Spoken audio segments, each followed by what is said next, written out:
Graça e paz, queridos. Quero primeiramente desejar um bom domingo de Páscoa para você que assiste esse vídeo nesse momento. Que a ressurreição do Senhor possa nascer sobre a tua vida e que você tenha um domingo abençoadíssimo na presença do Senhor. Amém? Aproveita esse momento para trazer uma palavra, uma instrução, algo baseado na nossa fé cristã para os dias de hoje, principalmente nessa data tão especial que é a data de Páscoa. Muito se confunde acerca da Páscoa. Afinal de contas, o que será a Páscoa, pastor? A Páscoa é chocolate? A Páscoa é coelho? A Páscoa é mais uma forma de se consumir ou de se inventar uma data para que se gaste dinheiro? É bem verdade que nesse período tudo isso acontece.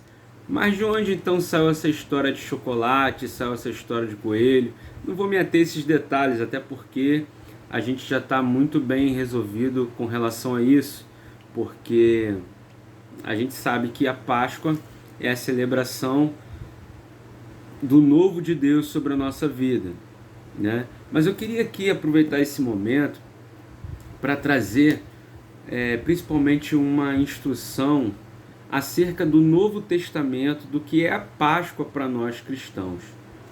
A gente muitas vezes critica aqueles que sem conhecimento, né, pregam que a gente não pode comer carne na sexta-feira santa, tem que comer peixe. Não sei de onde veio essa história. Também fala que a gente tem que fazer troca de chocolate no domingo. E a gente sabe que isso não tem a ver com as Escrituras. Mas então, o que tem a ver com as Escrituras? Primeiro, para a gente entender o presente, a gente tem que entender um pouco do passado. A Bíblia fala que o povo de Israel, ele se torna uma grande nação dentro da nação do Egito. E como que o povo foi para lá? Simples, resumindo a história, essa história começa lá em José, quando ele é vendido, né, pelos seus irmãos que queriam matá-lo. Em seguida, ele é jogado numa cisterna, depois passa uma caravana de ismaelita, José vai para dentro do Egito, vai parar no Egito, e ali ele passa de prisioneiro a governador, ele constitui família, e aquela família ali dentro do Egito, ela se multiplica, se tornando uma nação dentro da outra. E a palavra fala que o povo fica ali 430 anos sendo afligido, né? Então o faraó entrava um, saía outro, e o povo ficava naquela luta. Até que Deus, ele ouve o clamor do povo e decide então resgatar o povo, decide então trazer o povo de volta para a terra prometida, a terra da promessa, ou até mesmo Sião, né? Você já ouviu falar isso. E aí o povo, antes de sair do Egito, depois das 10 pragas, o que acontece? A Bíblia conta que Deus ele deixa um mandamento para o povo, uma instrução, dizendo o seguinte: olha, quando vocês forem sair, separa um cordeiro, mata ele, oferece a ele em holocausto, e há de ser, oferece em oferta, que o sangue do cordeiro vocês vão pegar e vão passar sobre os umbrais das portas. E quando o anjo da morte vier, a casa que tiver a marca do sangue, esse anjo não vai entrar. E no dia seguinte vocês vão partir. Então, talvez essa seja a marca principal do livro de Êxodo. Êxodo significa isso, saída, né? Libertação. E a Páscoa, ela é celebrada todos os anos pela nação de Israel, o qual se lembra do período em que eles ficaram cativos no Egito. Uma vez por ano eles saem das suas casas, eles se reúnem em tendas, eles comem o pão sem fermento, comem ervas amargas, e de geração em geração se passa esse ensinamento de forma oral, para que aquilo que eles passaram não se esqueçam. A gente sabe que o povo judeu ele passou por muitas aflições. Uma dessas foi o cativeiro egípcio, outras foram o cativeiro babilônico, o cativeiro sírio, até mesmo a perseguição no período de Hitler, que queria matar todos os judeus. Existe até, né, um museu lá em Israel que lembra do Holocausto judeu, né, na mão dos alemães, enfim. Mas essa não é a questão que eu quero tratar aqui. Eu quero tratar aqui principalmente aquilo que nos define como cristãos. Pastor, mas aonde o senhor quer chegar? Querido, o Antigo Testamento, ele é uma sombra daquilo que viria e se cumpriria no Novo. Portanto, eu não posso desprezar o Antigo Testamento. Contudo, eu tenho que entender que em Cristo todas as coisas se fazem novas para mim. Então, quando o homem peca lá no Jardim do Éden, a palavra ela fala que Deus, para poder remir o homem que tinha se escondido através de folhas de figueira, o que ele faz? Vai lá e mata um cordeiro, mata um animal, e com a pele daquele animal cobre a nudez do homem. Isso fazia alusão, ou seja, era sombra do sacrifício perfeito que viria por nós naquela cruz do Calvário. Uma certa vez Jesus ele chega dentro da sinagoga e lê Isaías capítulo 61, que diz: o Espírito do Senhor está sobre mim, porque o Senhor me ungiu a pregar boas novas aos quebrantados, enviou-me a libertar os cativos, a restaurar a sorte dos que estavam... Enfim, Jesus, após aquele momento, ele fecha o livro e diz assim: hoje se cumpriu essa profecia. Então, aquilo que é a sombra daquilo que viria, quando chega realmente aquilo que é o verdadeiro, ou é real, a sombra, ela perde o sentido de se tornar, de se continuar a ser celebrado. Pastor, ainda não entendi. Não entendeu, querido? Eu quero pedir para que você me acompanhe aí. Hebreus capítulo 10, a partir do versículo 1, diz assim: ora, visto que a lei tem sombra dos bens vindouros, não a imagem real das coisas, nunca mais pode tornar perfeito os ofertantes, com os mesmos sacrifícios que ano após ano perpetuamente te oferece. De outra sorte, não teriam cessado de ser oferecidos, porquanto os que prestam culto, tendo sido purificados uma vez por todas, não mais teriam consciência dos pecados. Entretanto, nesse sacrifício faz-se recordação de pecados todos os anos, porque é impossível que o sangue de touros e bodes remova pecados. Por isso, ao entrar no mundo diz: sacrifício e oferta não quiseste, antes um corpo me formaste. Não te deleitaste em holocausto, nem oferta pelo pecado. Então eu disse: eis, aqui estou. No rolo do livro está escrito ao meu respeito, para fazer, ó Deus, a tua vontade. Depois de dizer como acima: sacrifício e oferta não quiseste, nem holocausto e oblações pelo pecado, nem com isso me deleitaste, coisas que se oferecem segundo a lei. Então, o escritor aos Hebreus, provavelmente Paulo, muitos acreditam, inclusive eu também, ele está dizendo o seguinte: olha, as coisas passadas que serviam de sombra, no tempo presente, elas perdem o sentido porque elas já foram cumpridas. Ou seja, lá em Colossenses também diz o seguinte, olha, acompanha comigo. Colossenses capítulo 2, no verso 16, diz assim... Aliás, versículo 8 em diante diz assim: cuidado que ninguém vos venha a enredar com sua filosofia e vãs sutilezas conforme a tradição dos homens, conforme os rudimentos do mundo e não segundo Cristo, porquanto nele habita corporalmente toda a plenitude da divindade.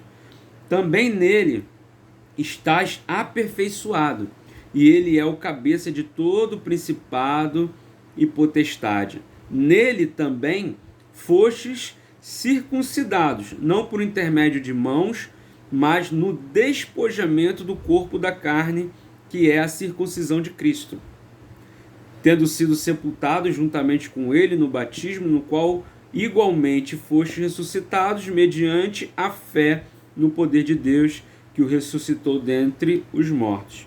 E o versículo 17 diz assim: ninguém, pois, vos julgue por causa de comida e bebida, ou de festa, ou lua nova, ou sábado, porque tudo isso tem sido sombra das coisas que haviam de vir. Porém, o corpo é de Cristo. Então, mais uma vez, Paulo ele está reafirmando que Cristo nele torna real todas as coisas. Então, irmãos, só para a gente entender, a Páscoa para os judeus, ela representa a libertação da escravidão, ou seja, a passagem. A palavra Páscoa significa passagem, ou pessá no original. E tem sua importância, sua relevância. Mas a Páscoa para nós cristãos, ela representa a ressurreição de Cristo, que se entregou por nós numa cruz. Isso aconteceu dentro do período da Páscoa. Por isso, não é à toa, não é por acaso. Ele, como um cordeiro perfeito, se entregou por nós, uma vez por todas, naquela cruz, para que hoje nós tivéssemos os nossos pecados perdoados. Ou seja, em Cristo, ele é a passagem de uma velha vida para uma nova vida. Por isso ele declara: eu sou o caminho, eu sou a verdade, eu sou a vida. Ninguém tem como ir ao Pai a não ser por ele. Ele é o caminho, ele é o pessá, ele é a passagem. Então, algo me impactou esses dias, porque eu vi muitas igrejas e muitas pessoas mostrando nas redes sociais como se celebrar uma Páscoa, como se celebrar uma Páscoa no quesito da festa bíblica do Antigo Testamento. E eu pensei, ora, eu sou judeu ou eu sou cristão? Porque isso me faz entender o significado da Páscoa. Agora, quando eu torno isso literal, é como se eu estivesse anulando aquilo que Cristo me ensinou. O que me faz ser um cristão é seguir os ensinamentos de Cristo. A mensagem precisa ser cristocêntrica. Eu entendo as festas, quando a gente faz no quesito de celebração, de ensino, de entendimento. Eu entendo. Mas quando isso se torna literal, é como se a gente quisesse pegar o judaísmo e colocar dentro do cristianismo. O judaísmo, até por Jesus ter vindo na nação de Israel, ele tem muitos princípios, ele tem muitos conceitos que nós aplicamos como conceitos. Agora, o próprio apóstolo Paulo aqui, na carta aos Colossenses, ele está dizendo o seguinte: nós fomos circuncidados em Cristo, não mais na carne, de forma que também a Páscoa para nós não é a passagem do Egito, né, para Israel, para a terra prometida. Isso tem um significado para o judeu.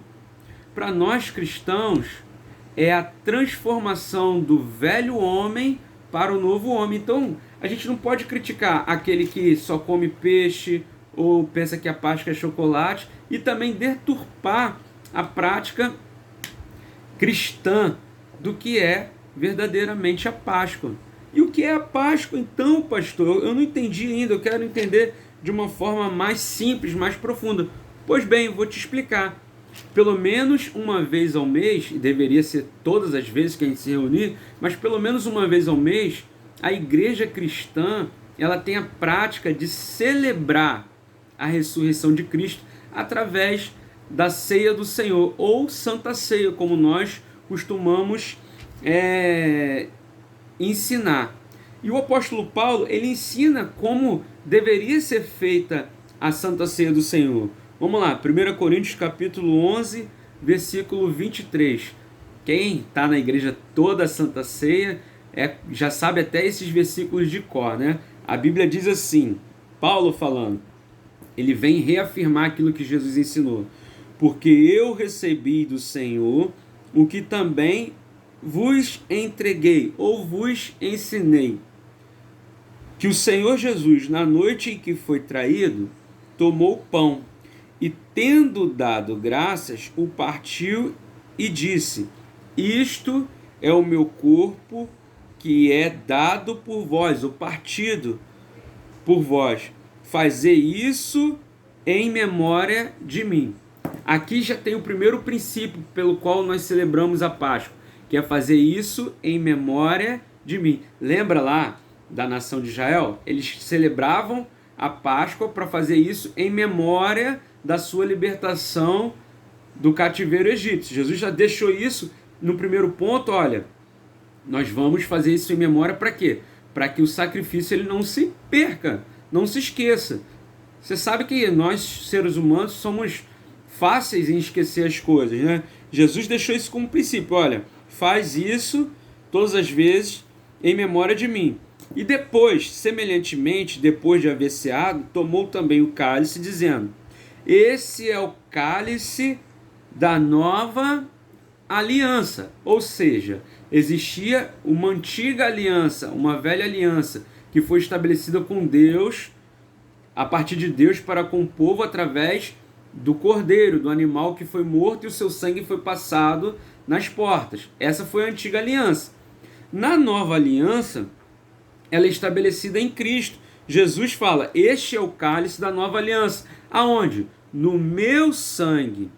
Fazei isto todas as vezes que o beberdes em memória de mim. Mais uma vez Jesus fala sobre a memória. Aí ele diz o seguinte: porque todas as vezes que comerdes esse pão e beberdes esse cálice, anunciai a morte do Senhor até que ele venha. Ou seja, nós cremos que Cristo esteve nessa terra, morreu por nós, se deu por nós naquela cruz e ao terceiro dia ressuscitou. A placa está lá, né, no túmulo de Jesus. Ele não está aqui, ele ressuscitou. E nós cremos também que um dia ele voltará. Todas as vezes que nós ceamos, não somente na Semana Santa, nós estamos anunciando a vinda do Senhor até que ele venha.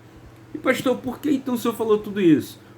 Ontem eu tive uma live com os homens da igreja e eles me fizeram alguns questionamentos acerca de algumas coisas, porque muitas pessoas têm se esfriado nesse tempo, têm se desviado, têm se esquecido. Nós falamos um pouco sobre a casa estabelecida na areia e a casa estabelecida na rocha. E aí a gente ouve e vê algumas coisas como essa, a gente pensa assim: não vou tocar nesse assunto não, porque afinal de contas nós cremos de outra forma. Isso não é uma questão apenas de divergência entre o tradicional e o pentecostal. Isso é uma base da nossa fé. E eu ensinei eles em cima do texto de 1 Coríntios capítulo 3, que fala sobre o fundamento que é Cristo. Ninguém pode lançar outro fundamento além do que já está posto.